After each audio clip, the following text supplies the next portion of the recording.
Colour অনেক ভালোবাসে। এটা হচ্ছে মটরের ডাল। দেখো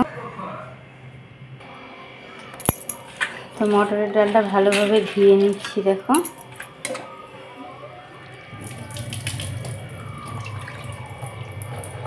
তো ধুয়ে আমি প্রেসারে দিয়ে দিলাম। তো দিয়ে দিচ্ছি চেরা কাঁচা লঙ্কা,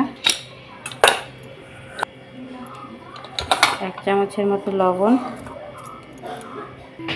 তো গ্যাসটা জ্বালিয়ে তো দেখো এখানে কোয়াশ আর ডাটা নিয়ে নিয়েছি, আর প্রেসারটাকে আমি ডালে একটা সিটি দিয়ে নামিয়ে দিয়েছি।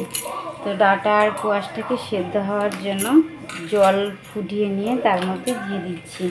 তো তোমরা কারা এরকম করে সহজ পদ্ধতিতে ডাল রান্না করো অবশ্যই কিন্তু কমেন্ট করে জানাবে। দেখো ডালটাকে আমি খুব একটা সেদ্ধ করে নিয়ে আধ ফাটা করে নামিয়ে নিয়েছি। আর এখানে ফোড়নের জন্য শুকনো লঙ্কা তেজপাতা রেখে দিয়েছি। আর এখানে ডাটা আর কোয়াশটাও আমার বেশ সুন্দর সেদ্ধ হয়ে আছে। এখন ঢেলে নেব এই ডালের মধ্যে।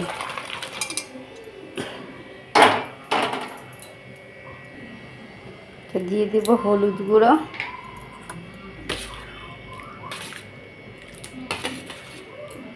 তো বন্ধুরা ডালটা যত পাতলা দেখছি ডালটা কিন্তু পাতলা হবে না, আর একটু গাঢ় হবে, আর একটু পাতলাই করব যেহেতু ভাতের সাথে খাবো। মটরের ডাল তোমরা কারা এরকম করে খাও অবশ্যই কমেন্ট করে জানাবে।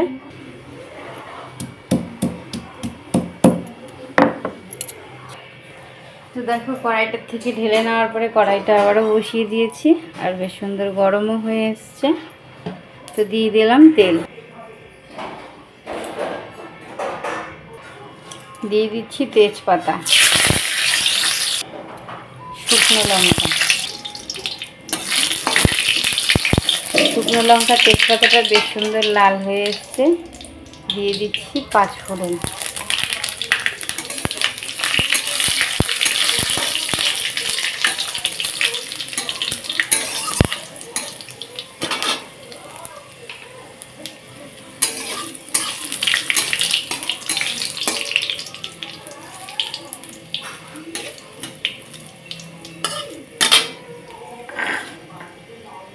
দিয়ে দিচ্ছি থেতো করা আদা।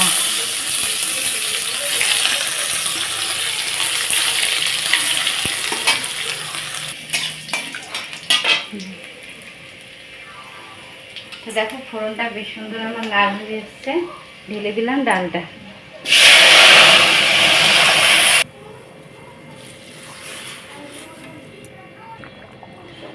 তো দেখো দিয়ে দিচ্ছি একটু মিষ্টি। তোমরা চাইলে এর মধ্যে জিরার গুঁড়ো গরম মশলার গুঁড়ো দিতে পারো। তো আমি কোনোরূপ মশলা দেবো না, এরকম মশলা ছাড়াই ডালটা করব।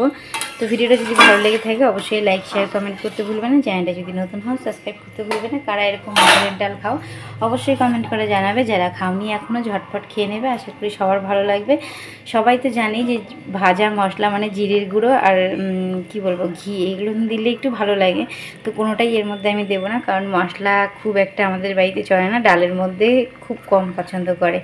তো এর জন্য স্কিপ করে গেলাম, তোমরা চাইলে দিতে পারো। তো ডালটা দেখো ঢেলে নিয়েছি। ভিডিওটা যদি ভালো লেগে থাকে অবশ্যই লাইক শেয়ার কমেন্ট করতে ভুলবে না। আর চ্যানেলটা যদি নতুন হয় সাবস্ক্রাইব করতে ভুলবে না। এরকম মটরের ডাল কারা খেতে পছন্দ করো অবশ্যই কমেন্ট করে জানাবে। সবাই ভালো থাকো, সুস্থ থাকো। প্রিয়াঙ্কা সুইট কিচেন থেকে, প্রিয়াঙ্কার তরফ থেকে রইল অনেক ভালোবাসা।